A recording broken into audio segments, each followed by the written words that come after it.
Just 5 years ago, who would have imagined that many of the products you see on your local supermarket shelves would have been packaged right here in Union City?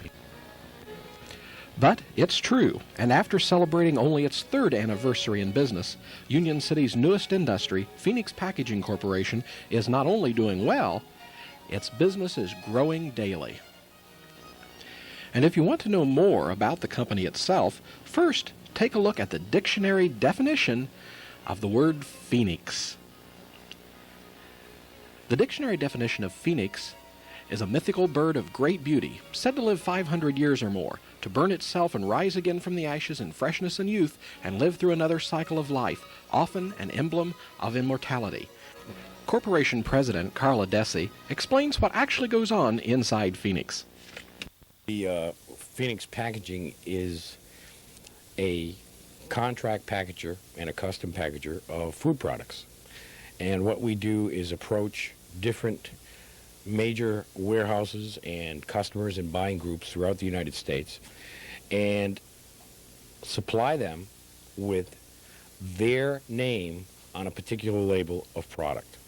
For instance, we package brown sugars, powdered sugars, granulated sugars in 1, 2, and 4 pound bags, and 25, 50s, and 100-pound bags.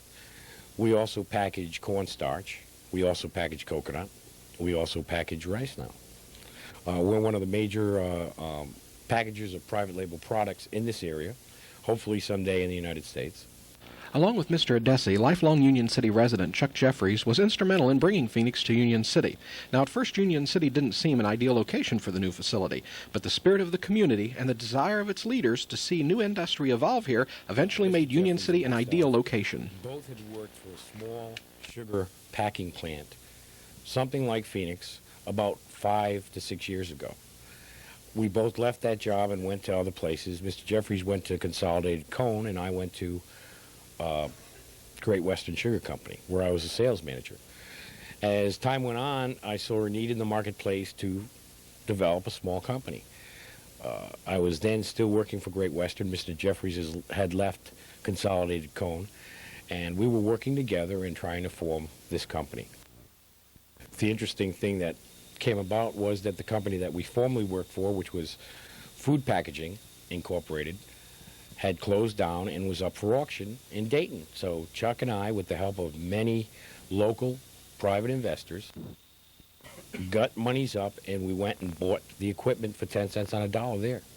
And the rest of the story, a big help to getting us into Union City and bringing us here was Mr. Adelsberger.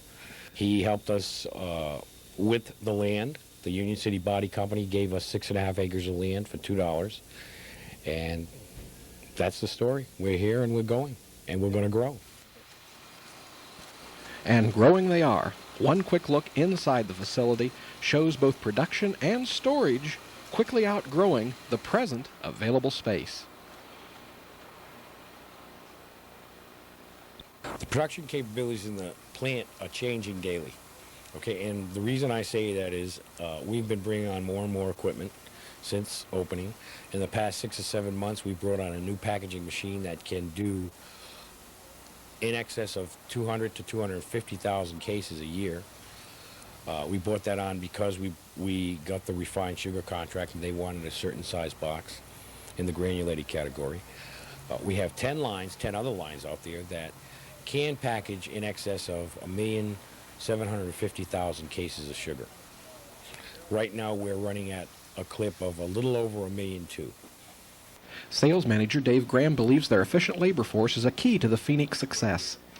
Much of the success of Phoenix has been that we're doing something that a lot of American businesses don't do, and that is we have a very, very high productivity rate where we use the labor in this plant very, very efficiently.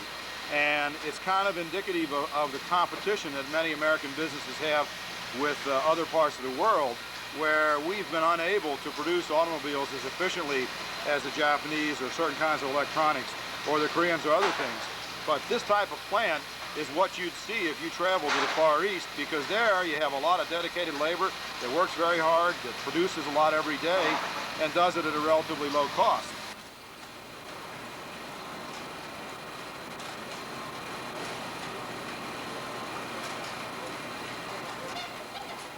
The work crews here are very well coordinated because each of the groups helps out the other.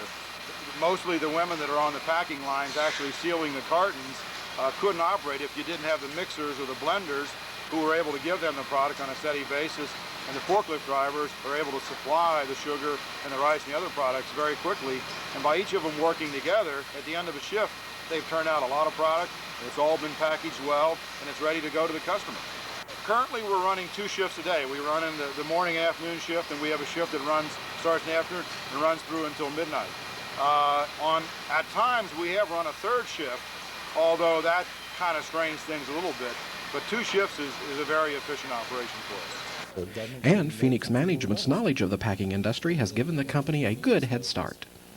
It's been growing. We started out, Mr. Desi and I went to Chicago after we got the plan put together and knew we were coming to Union City, and after we got all those little details ironed out, we called on our first buying group, which is a Topco buying group in Chicago, Illinois, that controls 28, maybe even a little more than that right at the present time, buying groups around the country, like the none locally, but Big Bear in Columbus, Ohio, and the Myers in Lansing, Michigan, and Shaw's in Boston, Massachusetts, and these are different groups that all buy through a central office in Chicago called Topco.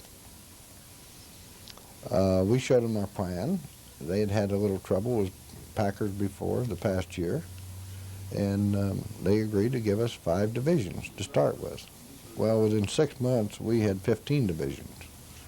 They liked the way we were doing business, and right now we just got a very nice new piece of business from them once we put a new machine in, and we'll probably end up with all 28 of their divisions. We've also done a lot of Kroger packing. We've IGA packing for Wisconsin and Minnesota. With most packing companies located on the nation's coast, Phoenix Central location lends itself well as a distributor for the entire nation.